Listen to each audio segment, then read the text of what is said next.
Planet music की शानदार प्रस्तुति हाँ हेलो चेक हेलो साउंड वाला भैया थोड़ा बात दीजिएगा। जी हाँ मेरे दोस्तों, नवयुवक पूजा समिति हर साल की भांति इस साल भी आप लोग का हार्दिक अभिनंदन करती है और करती रहेगी। समित सतीश रैमा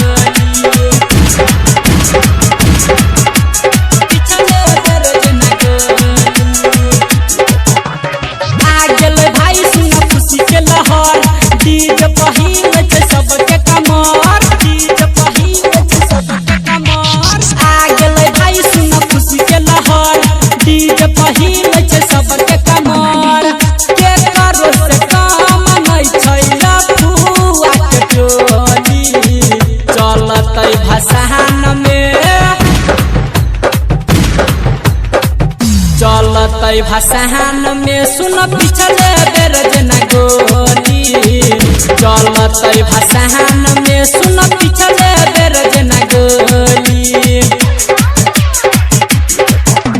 आ गए भाई सुन खुशी के लहर डीजे पहिल छे सबके कमर के करो से काम नहीं छैला फुआ के टोली चलत भसान में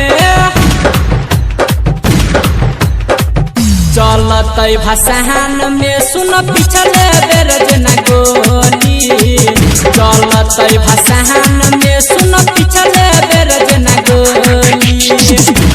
और हाँ पूजा समिति से निवेदन है कि हमारे लफुआ टीम से हटके रहे, इस भसान में गोली चलने का संभावना है। अरे बाबा साइड हटिए, आपको पता नहीं है लफुआ टीम निकला है।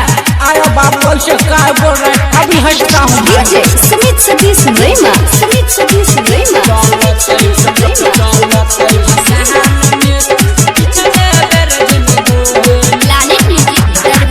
मस्ती में मगन सब गावे छे भजन सब ओकर दीवाना हो मत धूम धड़का खाली छूट पड़का मस्ती में जवाना हो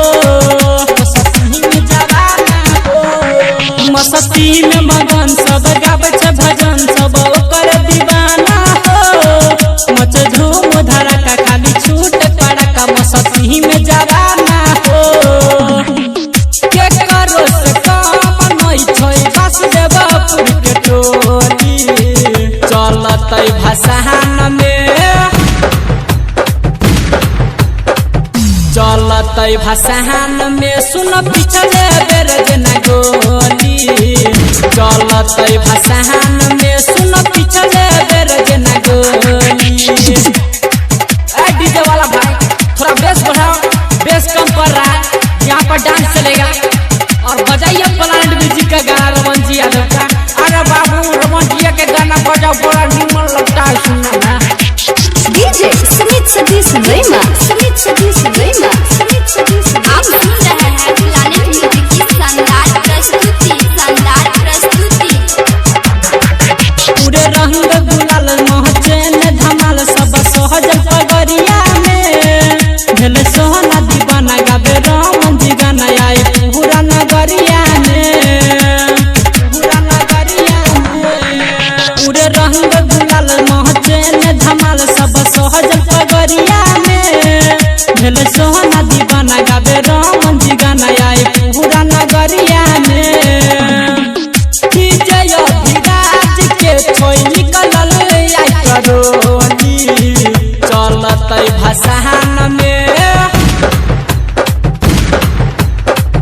चलत भसान में सुन पिछले बेर जना गोली चलत भसान में सुन पिछले बेर जना गोली। Planet music Darbhanga.